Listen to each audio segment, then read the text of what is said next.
Era uma noite fresca de outono em Porto Alegre. O tipo de clima que faz você pensar que tudo ficará tranquilo. Na base do SAMU, o ambiente estava inusitadamente silencioso. Apenas o som dos rádios e o zumbido de uma lâmpada fluorescente no corredor, que parecia sempre à beira de apagar, quebravam o silêncio. Meu nome é Adriana, e em 2008 eu estava há apenas 2 anos como paramédica. Naquela noite, eu estava de plantão com meu colega Raul. Ambos esperávamos algum chamado, mas, sinceramente, torcíamos para que não viesse. O ar parecia pesado, algo que eu não sabia explicar. Por volta das 2 da madrugada, o rádio tocou com um tom urgente. Era um relato de assalto em um bairro próximo. Um homem estava gravemente ferido e precisava ser levado ao hospital com urgência. A ambulância arrancou e eu, sem pensar muito, me certifiquei de que tudo estava pronto para atender o paciente.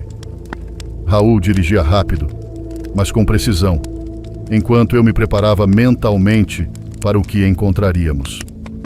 Assaltos nunca eram simples, especialmente naquela região.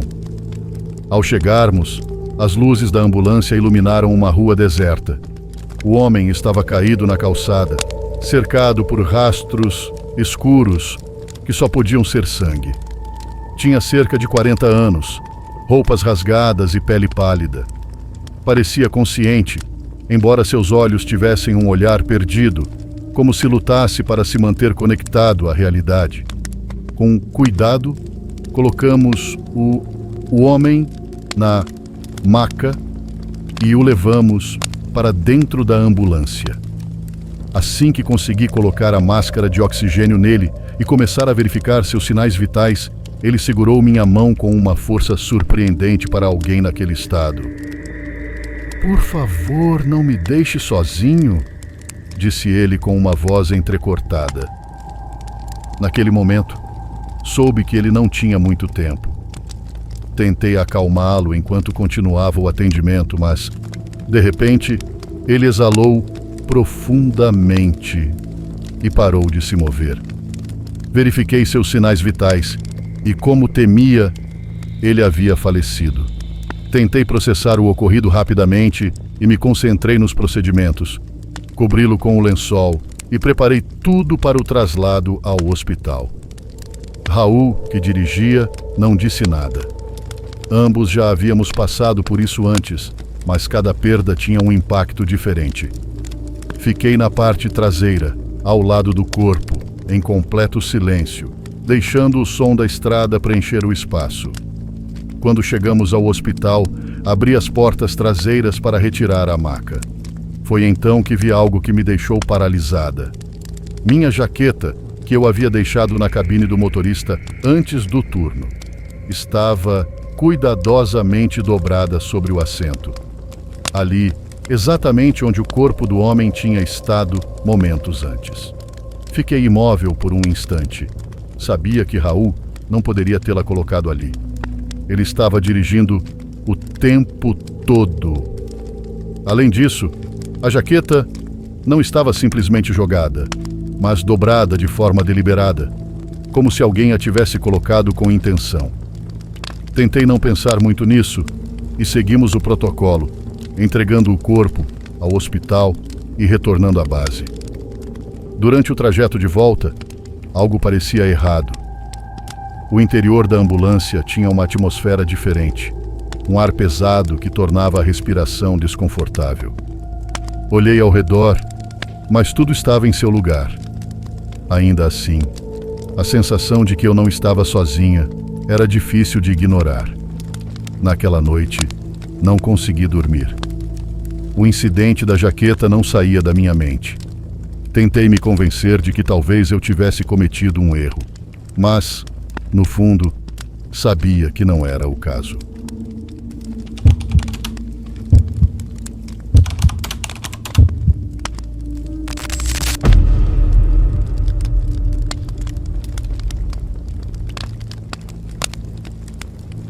Nem todas as noites de plantão no SAMU são iguais.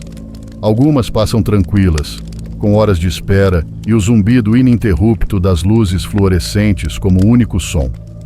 Outras, como a que vivi em 2017, te marcam para sempre. Me chamo Carlos, sou socorrista em Minas Gerais, e apesar de ter presenciado muitos acidentes e tragédias, nunca esquecerei o que aconteceu naquela noite em uma estrada serrana. Eram cerca de 22 horas, e o ar fresco da serra começava a se transformar em uma névoa densa, dificultando a visibilidade. Na base, tudo estava calmo, até que o rádio anunciou um acidente grave em um trecho conhecido como a Curva da Morte. Só o nome já era suficiente para deixar qualquer um tenso. Meu parceiro André assumiu o volante enquanto eu organizava o equipamento na parte traseira da ambulância. O trajeto foi complicado. A estrada era estreita, cheia de curvas e completamente encoberta pela neblina. As luzes da ambulância criavam sombras difusas entre as árvores, dando a impressão de que algo se movia ao nosso redor. Era como se estivéssemos entrando em um lugar esquecido pelo tempo. Quando estávamos a poucos quilômetros do local indicado, avistamos uma figura à beira da estrada. Era um homem, acenando freneticamente. Vestia um uniforme do SAMU, mas parecia diferente, antigo. Sua camisa estava desgastada e o logo no peito parecia de uma versão bem antiga, que eu só tinha visto em fotos de arquivo. Achei que talvez fosse um socorrista de outra base que chegou antes de nós. André parou a ambulância e saímos rapidamente. O homem não disse uma palavra, apenas apontou para uma trilha que descia pela encosta e começou a caminhar à nossa frente. Seguimos confiantes de que ele estava nos guiando até o local do acidente. A descida era íngreme e a neblina tornava tudo ainda mais complicado. Depois de alguns minutos, encontramos o veículo destruído no fundo de um barranco. Era um carro pequeno, completamente virado, com as luzes piscando fracamente. Dentro, havia 3 pessoas. Um homem mais velho preso entre o volante e o assento, uma mulher com um ferimento profundo na cabeça, e uma menina, que parecia ter uns 7 anos, em estado de choque. Trabalhamos rapidamente para estabilizá-los e retirá-los do carro. Enquanto cuidávamos dos feridos, percebi que o homem que nos guiou havia desaparecido. Inicialmente, pensei que ele tivesse voltado à ambulância para buscar mais equipamentos. Mas quando subi até o local onde deixamos o veículo, ele não estava lá. André, que também não tinha visto o homem novamente, apenas deu de ombros e sugeriu que talvez ele fosse um morador local que conhecia a área. Carregamos os feridos para a ambulância e iniciamos o trajeto até o hospital. A mulher, ainda desorientada, murmurava repetidamente que não sabia como tinham parado naquela curva. Disse que estavam em outro caminho quando, de repente, tudo ficou confuso. Já a menina permanecia calada, com os olhos fixos no chão. Chegando ao hospital, entregamos os pacientes e decidimos parar para um café antes de retornar à base.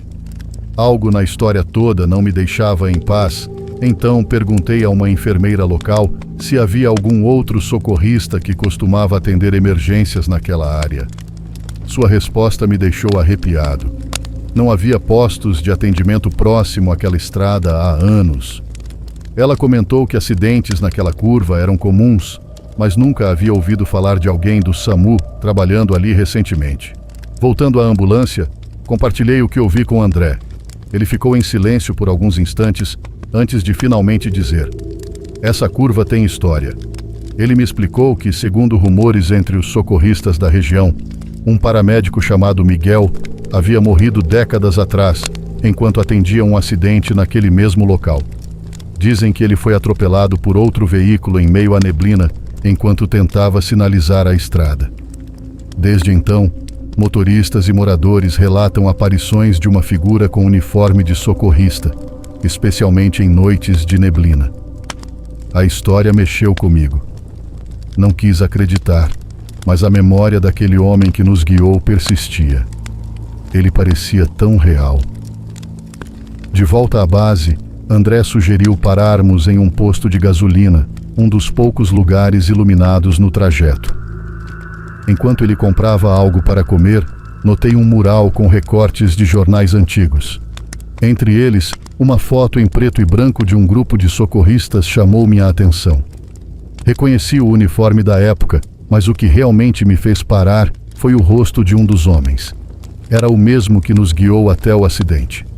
O texto abaixo da foto explicava que ele era Miguel Torres, um paramédico que havia perdido a vida em 1985, atropelado enquanto trabalhava em um resgate. A coincidência era impossível de ignorar. O local descrito na notícia era exatamente a Curva da Morte. Não consegui dormir naquela noite. A imagem de Miguel guiando-nos pela névoa não saía da minha cabeça. Será que ele continuava atendendo emergências, mesmo décadas após sua morte? Ou seria apenas uma projeção da nossa mente, influenciada pelo medo e pela tensão do momento? Nunca voltei àquela curva. Mas toda vez que ouço relatos de acidentes naquele trecho, sinto um aperto no peito. E por um instante, vejo o rosto de Miguel no retrovisor da minha mente, como se ele ainda estivesse lá, cumprindo seu dever.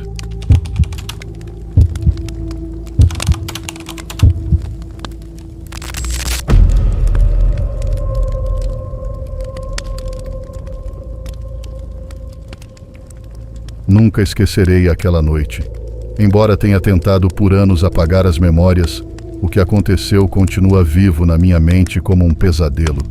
Meu nome é Ana, sou socorrista no interior da Bahia e, apesar de mais de uma década trabalhando em emergências, nada me preparou para o que vivi em 2016. Era um turno noturno típico, quente, abafado e, surpreendentemente, tranquilo. Meu parceiro Ricardo e eu já havíamos atendido 2 casos menores e o resto da noite parecia prometer calmaria. Estávamos sentados na base, tomando café e conversando sobre banalidades, quando o rádio soou de forma inesperada. O tom urgente fez meu coração acelerar. O chamado vinha de um pequeno povoado a cerca de 40 minutos dali. O relato era confuso. Uma mulher foi encontrada inconsciente em um caminho de terra próximo à rodovia. Não havia documentos nem informações sobre como ela chegou ali. Apenas o básico. Estava deitada com um corte superficial na testa e precisava de atendimento médico. Partimos imediatamente. A estrada até o local era estreita e deserta, ladeada por árvores altas que pareciam formar um túnel natural. O cheiro de terra molhada e madeira queimada era forte, algo incomum para aquele período seco do ano. A escuridão ao nosso redor parecia engolir as luzes da ambulância, tornando a atmosfera ainda mais pesada. Chegamos ao ponto indicado e a encontramos. Uma mulher jovem com cerca de 30 anos deitada à beira do caminho. A luz da ambulância revelava detalhes inquietantes. Estava descalça, com os pés sujos e feridos, e seu vestido simples estava encharcado de suor e terra. Seu cabelo desgrenhado estava cheio de folhas, como se tivesse atravessado a mata antes de desabar ali. O que mais me chamou a atenção foi sua expressão. Embora inconsciente, seu rosto parecia carregado por algo indescritível. Não era dor nem desespero, mas uma espécie de inquietação profunda. Colocamo-la na maca e iniciamos os primeiros cuidados. Seu pulso estava fraco, mas constante. Exceto pelo corte na testa, parecia não haver ferimentos graves. Durante o trajeto ao hospital, tudo estava normal, até que ela começou a se mexer. Movimentos leves, mas que chamaram minha atenção. Seus olhos continuavam fechados, mas seus lábios começaram a se mover. No início, achei que ela estava tentando falar, então me aproximei para ouvir melhor. Mas o que ouvi não era português. Nem parecia uma língua comum. Eram sons guturais, como um cântico antigo. Havia uma cadência, um ritmo, algo quase hipnótico, mas também assustador. Ricardo, que estava ao volante, olhou para mim pelo retrovisor, claramente perturbado. Ele também estava ouvindo. Os sons não paravam, e eu tentei despertá-la, mas ela parecia alheia a qualquer estímulo. Continuei ouvindo, e o padrão dos sons parecia cada vez mais claro. Não eram apenas murmúrios. Havia uma intenção por trás, algo ritualístico. Por um momento, tive a sensação de que aquilo não estava vindo apenas dela, mas de algum lugar além. A atmosfera dentro da ambulância mudou.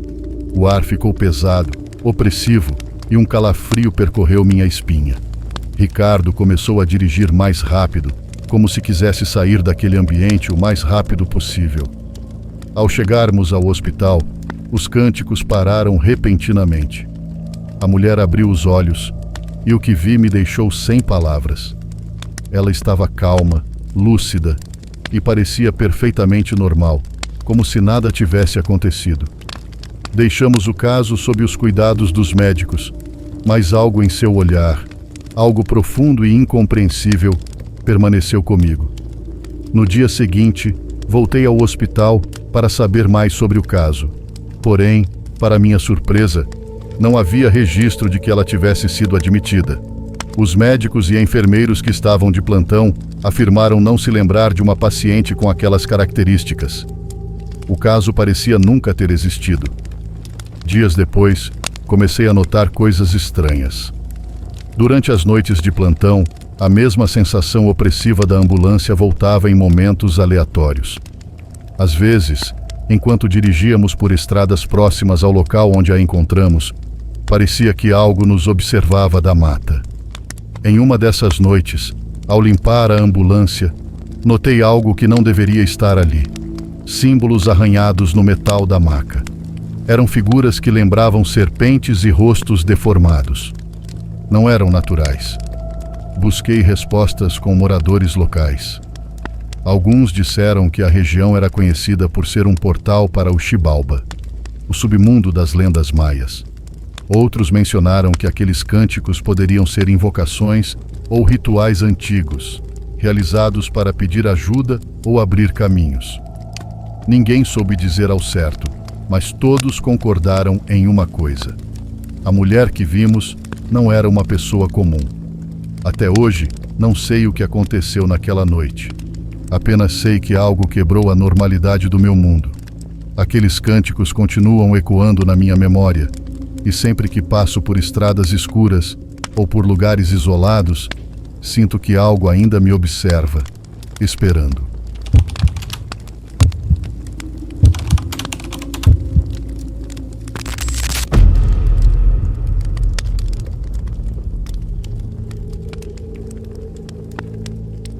Existem acontecimentos que deixam marcas profundas, eventos que você tenta enterrar em sua mente, mas que voltam a assombrá-lo nos momentos de silêncio.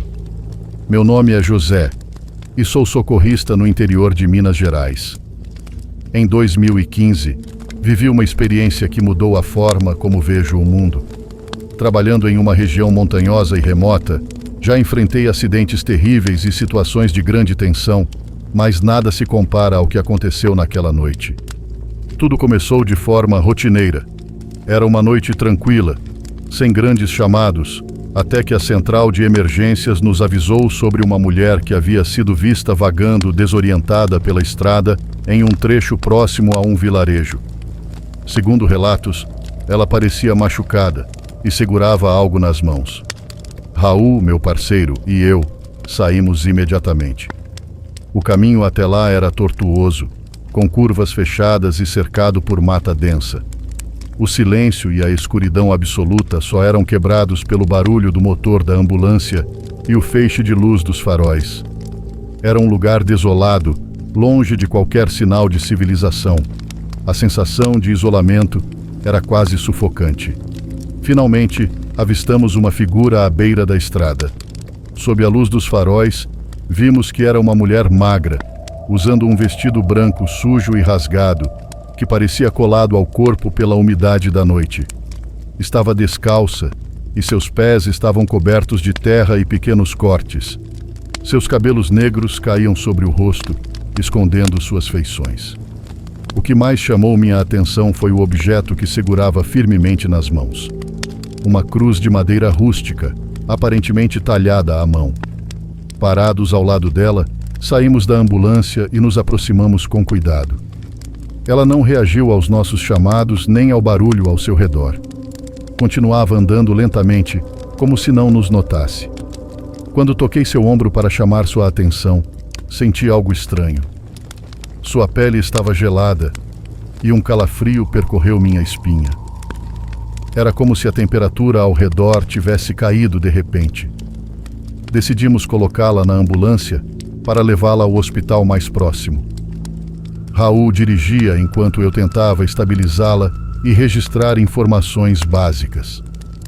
Durante o trajeto, notei que ela não largava a cruz.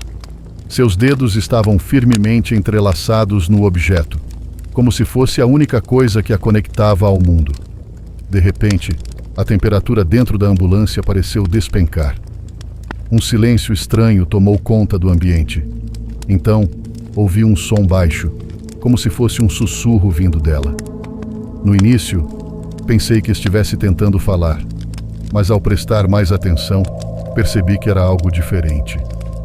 O som era irregular, mas parecia um cântico em uma língua que eu não reconhecia. Era perturbador, e a intensidade do som aumentava à medida que avançávamos. Quando finalmente chegamos ao hospital, ela se calou abruptamente. Entregamos a paciente ao corpo médico e a cruz permaneceu em suas mãos enquanto ela era levada para a emergência. O comportamento da mulher intrigou os médicos, mas não tanto quanto nos perturbou. Raul e eu estávamos ansiosos para deixar o local e voltar à base. No caminho de volta, no entanto, algo estranho aconteceu.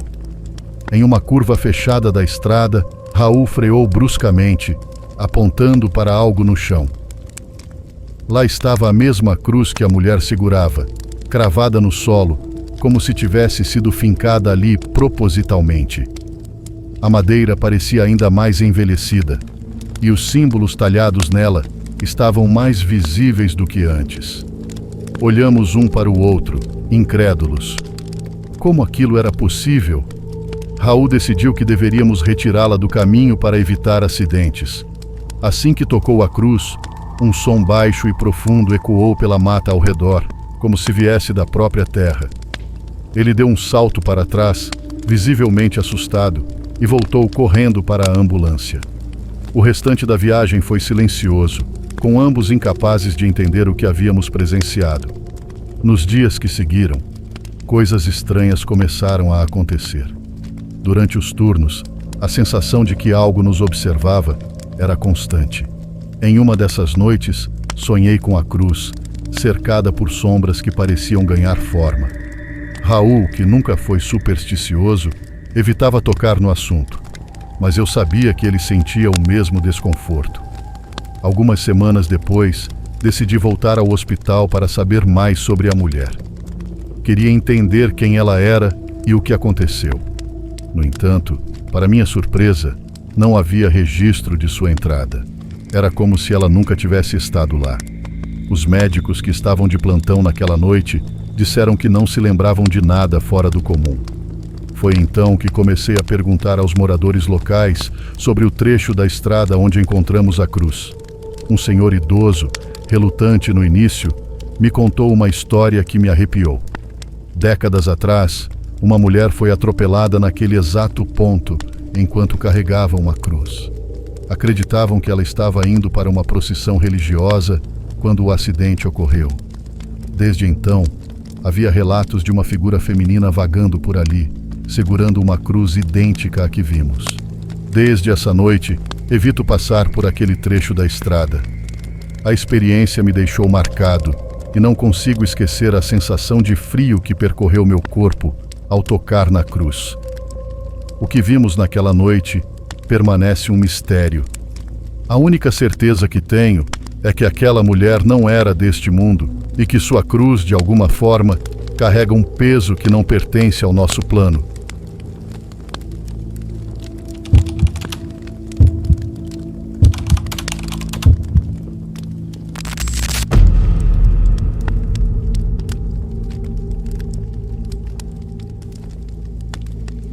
Algumas histórias começam com o inesperado, mas outras começam com um silêncio tão profundo que você sabe que algo está fora do lugar. Essa experiência aconteceu comigo em 2016, durante um plantão noturno em uma região montanhosa do Paraná. Meu nome é Luiz e sou socorrista há mais de 10 anos. Embora já tenha enfrentado tragédias e acidentes que testaram minha resistência, aquela noite continua me assombrando. Era inverno, e o frio intenso fazia as estradas ficarem perigosas. A neblina espessa e a pista escorregadia tornavam o trabalho ainda mais desafiador. Meu parceiro Jorge e eu estávamos de plantão, esperando chamados, quando recebemos uma ligação sobre um acidente em uma estrada pouco movimentada. As informações eram vagas. Um veículo havia saído da pista, mas não havia detalhes sobre o número de vítimas ou a gravidade da situação. Seguimos rapidamente para o local, enfrentando as curvas perigosas e a visibilidade limitada. A estrada parecia deserta e o isolamento era quase sufocante. Quando finalmente avistamos o carro, ele estava em um barranco, parcialmente destruído. As luzes traseiras ainda piscavam, indicando que o acidente era recente. Mas o que chamou nossa atenção não foi o carro, e sim uma figura ao lado dele. Era uma mulher, completamente vestida de preto, usando um véu que cobria seu rosto. Ela estava parada, imóvel, como se fosse uma sombra materializada no meio do caos. Seu silêncio e postura rígida eram perturbadores. Desci da ambulância e caminhei em sua direção, tentando entender se ela estava ferida ou em estado de choque. Ela não se moveu nem reagiu à minha aproximação. Jorge ficou na ambulância, iluminando a cena com os faróis. Quando cheguei mais perto, notei que a mulher era muito magra e suas mãos estavam cruzadas sobre o colo. Perguntei se ela estava bem, mas ela não respondeu. Algo nela parecia fora do comum, como se não estivesse realmente ali. Decidi ajudá-la a entrar na ambulância. Sua pele estava gelada e o toque fez um arrepio percorrer minha espinha. Ela não opôs resistência, mas também não colaborou. Era como se fosse guiada por um instinto, ou por algo além de sua vontade. Durante o trajeto até o hospital, o clima dentro da ambulância era opressor. Jorge estava visivelmente desconfortável, e eu tentava monitorar a mulher, mas ela permanecia imóvel, segurando o véu com as mãos pálidas. Sua presença parecia preencher todo o espaço, tornando o silêncio ainda mais pesado.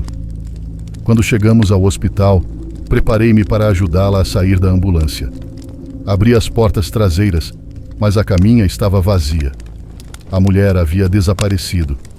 Fiquei imóvel, tentando processar o que via, ou, nesse caso, o que não via.